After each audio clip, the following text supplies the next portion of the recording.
சொக்கனாச்சு. எவன் எப்படி போனாலும் பரவாயில்ல, நான் என்னையும் விட்டுன்னு மட்டும் சேஃபாக கூட்டு கொண்டு போயிரு. என்னப்பா பட்டை பழமாக இருக்குது?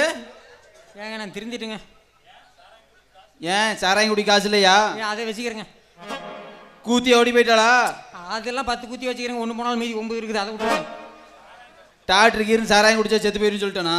அதெல்லாம் ஒன்றும் இல்லைங்க, நல்லா இருக்கிறேன். கிளங்காட்டம் எனக்கு. அப்படி நீ சும்மா திருந்தக்கூடாத. இல்லைங்க, நல்ல முறையில் ஒரு பிஸ்னஸ் பண்ணி பொழைச்சிக்கலாம்னு முடிவு பண்ணிட்டேன். எத்தனை நாளைக்கு பெற்ற கேப் மாதிரி தானே பண்ணுறது. நீயா? ஏங்க பட்டுக்கட்டெலாம் போட்டு வந்துட்டு போகணும் அப்படின்னு எப்படிங்க? உன் லட்சணமே பார்க்குறேன். என்னங்க இப்படி சொல்கிறீங்க? உண்மையாலுமே தெரிஞ்சுட்டுங்க. நிஜமாலுமா?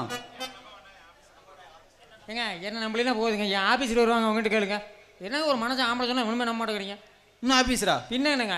வரட்டும் வரட்டும். மேடம் வந்துட்டேன். இவங்கள உங்க ஆபீசர்? என்னங்க இப்படி சொல்றீங்க? அவர்தான் நம்ம ஆபீசர். ஆமாங்க. எங்க கொஞ்சம் கொஞ்சமா போடுங்க, கடைசியா மொத்தமா வரும். இருங்க, நாங்க இன்சூரன்ஸ் கம்பெனி வச்சுக்க, இன்சூரன்ஸ் ஏஜென்ட்டுங்க. அதை தான் கொஞ்சம் கொஞ்சமா போடுங்கிறாங்க. டக்குன்னு கட் பண்ணோன்னு ஆளுக்கு இருக்குன்ட்டியா இருக்குது. நான் மிரண்டு போயிட்டேன். ஏடா உங்களை நம்பி ஒரு நையா பைசா போட மாட்டாங்க. முதல்ல 2 பேரும் கிளம்புங்க. ஏங்க நாங்கள் திருந்தி வாழ போகிறோம்னு முடிவு பண்ணிட்டேங்க. ஒரு மனசு திருந்துன்னா கொஞ்சம் அவனுக்கு ஹெல்ப் பண்ணுங்க. உங்களெல்லாம் நம்பவே முடியாது. ஏங்க மாதம் நான் சொல்கிறேன், நான் தானே ஆஃபீஸர். சொல்லுங்க. மாதம் 2000 ரூபா கட்டினா போதும். 10 வருஷம் கழிச்சு 2 லட்சம் ரூபா தருவோம். ஏங்க என்னடி இப்போ கணக்கு போடுற? மாசம் 2000 10 வருஷத்துக்கு எவ்வளோ ஆச்சு? 2,40,000 வருது. அவனுக்கு 2 லட்சம் தான் கொடுக்குறேங்கிற. நொட்டுவாங்க. வாய மூடி நில்றா. அப்புறம் நாம பணத்தை வச்சிருக்கிறதுக்கு நமக்கு என்ன வரும்? நீ பணத்தை வச்சுக்கிறா, அவனை மணி நான் கூத்தியால போடுமா? அசிலே 2,40,000 வருது. நீ அவனுக்கு 2 லட்சம் தானே கொடுக்குறேங்கிற. ஏண்டா ஏங்க கணக்கு போட்டா 2,40,000 வருது? ஏங்க நாங்க உங்க பணத்தை 10 வருஷம் வச்சிருக்கோம்ல, அதுக்கு 40,000 ரூபாய் எங்களுக்கு கமிஷனு. அசல்ல கமிஷனா? ஆமா. ஏங்க நாங்க பணத்தை 10 வருஷம் வச்சுக்கிறேன், நீ அவ்வளோ 2 வருஷம் வச்சுக்க. எவ்வளவு பணம் வேணும்? இந்த வாங்கிக்க. பாத்தியா டவுசர் கழட்டாண்டி வா, இந்த பக்கம் காலைல வந்து கொடுத்துறேன். எடுங்க எடுங்க எடுங்க எடுங்க. டவுசர் மாத்தி போட்டு வந்துட்டா. ஒரே டவுசர் தான். இங்க பாருங்க, நீங்க இன்சூரன்ஸ் போடுங்க, உங்களுக்கு அதுதான் பெனிஃபிட். 10 வருஷம் அதிகமா இருக்குது, இன்னும் கம்மியா சொல்லுங்க. ஏங்க டக்குன்னு பணம் வர மாதிரி சொல்லுங்க. டக்குன்னு பணம் வரணும், நீ சாவணும். வேற அவ்வளோதான். உங்க பேர்ல இன்சூரன்ஸ் போட்டு டப்புன்னு ஈட்டாட்டிங்கன்னா வாங்கிக்கலாம் பணத்தை. ஏடா நான் சேர்த்து போயிட்டா பணத்தை யாருக்கு வாங்குவாங்க? உங்க வீட்டுக்காரி. எங்க வீட்டுக்காரியா? ஆமா, அவ பணத்தை வாங்கிக்குவா, அவளை நான் சேர்த்திக்குவேன், செட்டில் ஆயிடுவோம். ஏடா நீ என் வீட்டுக்காரியை சேர்த்துறதுக்கு நான் இன்சூரன்ஸ் போட்டு சாவணுமா? என்னங்க இங்க பாருங்க, 1 வருஷம் கட்டினா போதும், முழுசா பணம் வரும், அப்புறம் ஜாலியா இருக்கலாம். ஏடி அவன் ஏன் பொண்டாட்டி அடி ஜாலியா இருப்பான், நான் செத்து போயிடுவேன். யாரு பொண்டாட்டி? 4 பேத்துக்கு நல்லது நடக்குதுன்னா அதுல எதுவும் தப்பு இல்லைங்க. 4 பேத்துக்கு நல்லது நடக்குதுன்னா வேற எதுவும் தப்பு இல்ல. இதை கமல் வாய்ஸ் எடுக்க சொன்னாங்க. நீ சொல்லு பார்க்கலாம். 4 பேர் வரல. சரி, அது நல்ல முக்கு வந்துரும். முக்கு மூத்திரம் தான் வரும், விட்டு தொலை. 4 பேத்துக்கு நல்லது நடக்குதுன்னா எதுவுமே தப்பு இல்லைங்க. யார் அந்த 4 பேரு? கந்தசாமி, முனுசாமி, பெரியசாமி, நானு. ஏங்க உங்க பொண்டாட்டி ஒரே சாமி பக்தி மயமாட்டிருக்கு. அந்த 4 பேர் யாரு, எதுக்கு? அந்த 4 பேர் தான். உங்க வீட்டுக்காரி சரியான பத்தியாட்டு இருக்குது. எங்க வீட்டுக்காரியா? எப்படி சொல்ற? இத்தனை சாமியை சேர்த்து வச்சுக்கிறாள. இத்தனை சாமி சேர்த்து வச்சிருக்கால, அதுக்காகத்தான் சொல்றேன். ஓஹோ சரி. ஏங்க நீங்க இன்சூரன்ஸ் போடுங்க, மத்ததெல்லாம் நான் பாத்துக்கறேன். வேணும்னா நீ நான் இன்சூரன்ஸ் வாங்குற மாதிரி போட்டுக்கோங்க. அப்ப நீ என்ன கட்டிக்கணும். என்னமா எங்கிட்ட பர்மிஷன் கேட்டு தான் போற மாதிரி ஏங்குற? சரி, அதெல்லாம் அப்புறம் பேசிக்கலாம். நீங்க முதல்ல இன்சூரன்ஸ் போடுங்க. சரி போட்டுக்கலாம் விடு. 1 மணி நேரம் டயலாக பிரி கொண்டு பேசணும். 1 வாரத்தை போட்டுக்கிறேன்னு சொன்னா ஒரே ஒரு அணத்துல தான் அணத்தினா போட்டுக்கலாங்கிற. சரி முதல்ல நீங்க 2 பேரும் இன்சூரன்ஸ் போட்டீங்களா? இல்லையே. நாங்க என்ன போறோம்? No no no no. ஏண்டி ஊரை சுத்தி இன்சூரன்ஸ் கேட்பீங்க, நீங்க 2 பேரும் போட்டுக்க மாட்டீங்க? நாங்க நல்லா இருக்கிறேங்க, சாவரனுக்கு தான் பார்த்து போட முடியும். நல்ல கல்ல உருண்டாட இருக்கோமே, என்னடா நாங்க எதுக்கு போடணும்? அப்ப முன்னாள் ஆட்டுற, நீ கொலை ஆட்டு, ஆட்டி விட்டு போங்க. ஒருத்தரும் படிக்கல, ஏதோ ஒன்று ஆட்டுக்கு. அப்படி நீ யாழ் எனக்கு சாதகமா பேசு, இன்னும் நீ அவனுக்கு சாதகமா பேசுற. இது என்ன பேசுறமா இல்லையா? அவளுக்கு தான். சரி சரி, நீ என் பார்ட்னரு, அதனால எனக்கு பக்காவா எனக்கு ஜாலரா போடுற மாதிரி பேசு. சரி, அவன் இருக்கிற கண்டிஷனுக்கு போட மாட்டான் இருக்குது. உங்க வீட்டில் யாரோ ஒருத்தருக்கு போட்டுறது? எங்க வீட்டுல யார் இருக்கா? எங்க அப்பா தான் இருக்கா. சாவற மாதிரி யாரோ ஒருத்தர் இருந்தா அவன் மேலே போட்டுவிடு. யோ, எங்க அப்பாவை சாவ சொல்றியா? அதுக்குன்னு அவன் மேலே இன்சூரன்ஸை போடு, அவனை தூக்கி கிணத்துல போடு, வர்ற பணத்தை தூக்கி பேங்க்ல போடு, செட்டில் ஆயிடலாம். செம. என்ன நீ டிஆர் ஆபீஸ்ல இருந்து அப்படியே வருவியாட்டிருக்கு? இந்த ஒரு டைலாக்கு தான் தரம் படிச்சு. சரி, சூப்பர் ஐடியா கொடுத்துருக்கீங்க. உங்களை நான் அப்புறமா வந்து கவனிச்சுக்கிறேன். இங்க வா, இங்க பாரு. நாளைக்கு இன்சூரன்ஸ் தான் வேணும். நான் போடுறேன், வா. அந்த நாய்கிட்ட எதுக்கு போற? இவன் போடுறான், நான் போயிட்டு வரேன். நானும் போட்டு தாயா படாவோட பட்டுக்கிறேன். நீ போயிட்டாங்க. சீதா, கண்ணு சீதா, கொஞ்சம் வாமா. சித்தி. அடி ராசாத்தி, ஐயோ நீ ரொம்ப அதிர்ஷ்டக்காரிடி. ஆமா, என்னாச்சு உங்களுக்கு? ஐயோ, யாரு செஞ்ச புண்ணியமோ தெரியலடி. இங்க பாரு சீதா, நீ பெரிய இடத்துல வாக்கப்பட்டு வாழ போற, தெரியுமா? ஒருவேளை கணேசை பார்த்து பேசியிருப்பானோ? இருக்கலாம்.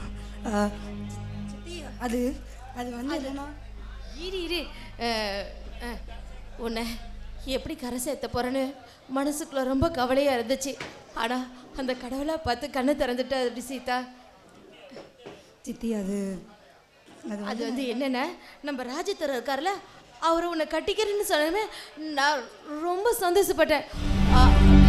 நம்ம பொண்ணுக்கு இப்படி ஒரு அதிர்ஷ்டமான்ட்டு ஒரு நிமிஷம் எனக்கு ஒன்றுமே புரியலடி. அவ்வளோ பெரிய மனுஷன் கேட்கும்போது நானும் சரின்னு சொல்லிட்டேன். சித்தி, இது யாரை கேட்டு சம்மதம் சொன்னீங்க? யாரை கேட்டு சம்மதிக்கணும் சொல்லு? அவர் எவ்வளோ பெரிய இடம், 10 தலைமுறைக்கு உட்காந்து சாப்பிட்லாம்.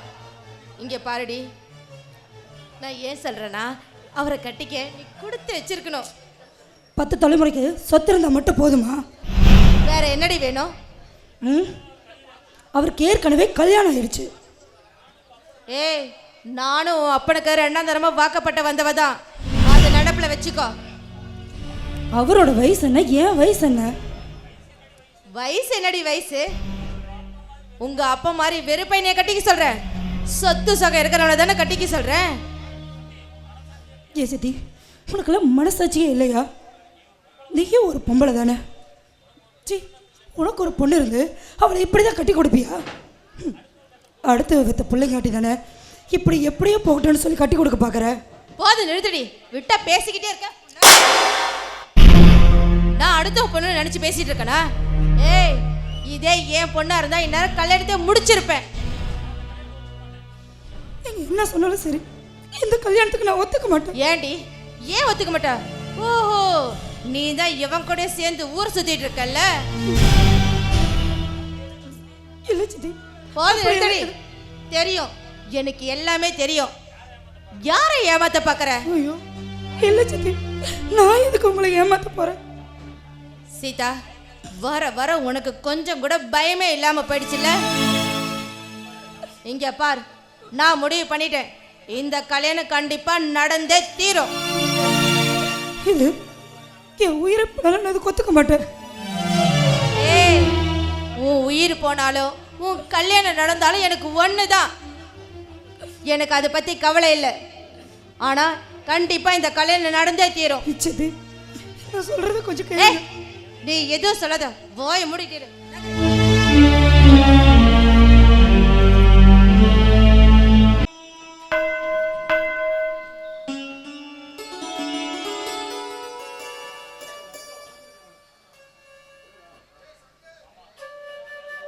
மாமா, உங்ககிட்ட கொஞ்சம் பேசணும். யாரை கூப்பிடுறா? நம்மளையா? மாமா, வேற யாரா இருக்கா? மாமா, நான் உங்களை தான் கூப்பிட்டேன். சொல்லு, என்ன விஷயம்? மாமா, நான் உங்களை தப்பா பேசிட்டேன், என்னை மன்னிச்சிருங்க மாமா. மன்னிப்பா? என்ன திடீர்னு மன்னிப்புலாம்? இல்லை, பெரியப்பா எல்லா விஷயத்தையும் என்கிட்ட சொல்லிட்டாரு. சாரி மாமா. மன்னிப்புலாம் எதுக்குமா? நேராச்சு, பத்திரமா நீ வீட்டுக்கு கிளம்பு. மாமா, நீங்க என்னை கல்யாணம் பண்ணிக்கிறீங்களா? என்னது கல்யாணம் மாமா? பந்தல் போட்டு பத்திரிக்கை அடிச்சு ஊருக்கே சாப்பாடு போட்டு கழுத்துல தாலி கட்டுவாங்களே, கல்யாணம். போதும். தெரியுது. இப்போ என்ன திடீர்னு இப்படி பேசுற? மாமா நீங்க பயப்படாதீங்க. நீங்க என்ன கல்யாணம் பண்ணிக்கிட்டா உங்களை நான் கண் கலங்காம வச்சு காப்பாத்துவேன். இந்த விஷயம் உங்க அப்பாவுக்கு தெரியுமா? அவருக்கு எதுக்கு தெரியணும்? தெரிய வேண்டிய அவசியமும் இல்லை. திருட்டு கல்யாணமா? எதுக்கு திருட்டு கல்யாணம்? கல்யாணம் பண்ண உடனே போய் சொல்லிடலாம். இல்லை காவியா, இது சரியா வராது. மாமா நான் உங்களை காதலிக்க ஆரம்பிச்சிட்டேன். கல்யாணம் பண்ணா உங்களை தான் கல்யாணம் பண்ணுவேன். இப்போ நான் எக்ஸாம் எழுத ஊருக்கு போறேன். காவியா, புரியாம பேசாத. நான் என்ன சொல்ல வரேன்னு. மாமா நீங்க ஒன்றும் சொல்ல வேண்டாம். நான் இப்போ ஊருக்கு போய் எக்ஸாம் எழுதிட்டு வந்தோடனே நமக்கு கல்யாணம். அதுக்கு முன்னாடி நிச்சயம் மட்டும் பண்ணிக்கலாம். நிச்சயமா? எப்படி? இதோ இப்படி.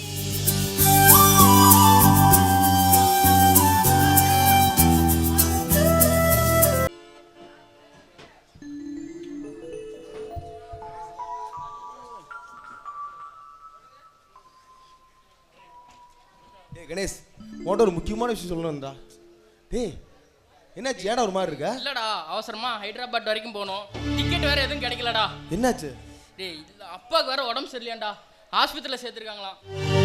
நெஞ்சு வலின்னு வேற சொல்றாங்க. எனக்கு ரொம்ப பயமா இருக்குடா. டேய், நீ ஒன்றும் பயப்படாத. எதா இருந்தாலும் பார்த்துக்கலாம். சரிடா, ஒன்றும் ஆகாது. நான் கிளம்புறேன். நீ காலையில சீதாவை பார்த்து நடந்ததெல்லாம் சொல்லிடு.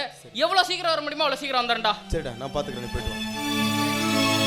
அப்புறம் வெயிட் பண்ணு, வாட்ச்மேன் வந்துடுவான். பூட்டிட்டு சாவி கொடுத்துட்டு போயிரு. ஓகேடா, நான் பார்த்துக்கிறேன்.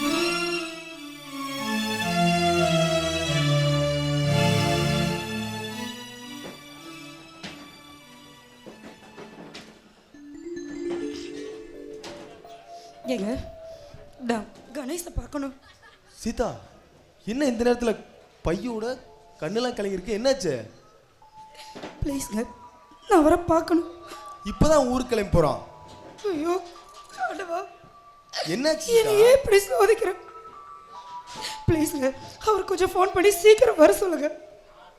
அவங்க அப்பாவுக்கு நெஞ்சொலின்னு ஹாஸ்பிட்டல் சேர்த்துருக்காங்க. ஐயோ,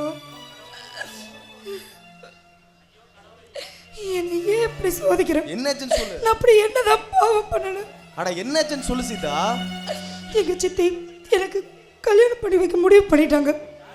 அதுவும் அந்த ராஜதுரைக்கு 2 தரமா கல்யாணம் பண்ணி வைக்க ஏற்பாடு பண்ணிட்டாங்க. நீ ஒன்றும் அடிச்சுக்காத, சரியா? இது நான் கணேஷுக்கு ஃபோன் பண்ணுறேன், என்னன்னு பேசிக்கலாம்.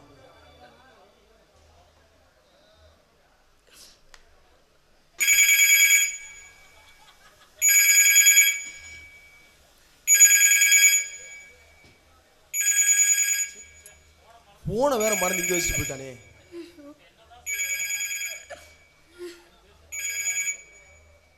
என்ன பண்றது? சரி, நீ ஒன்று பண்ணு. நீ வீட்டுக்கு போ. எதா இருந்தாலும் காலையில் கணேஷ்ட பேசி ஒரு முடிவு எடுத்துக்கலாம், சரியா? இல்லைங்க, நான் இப்போ வீட்டுக்கு போகிறது ஒண்ணுதான், செத்து போகிறது ஒண்ணுதான். என்ன செய்யறது?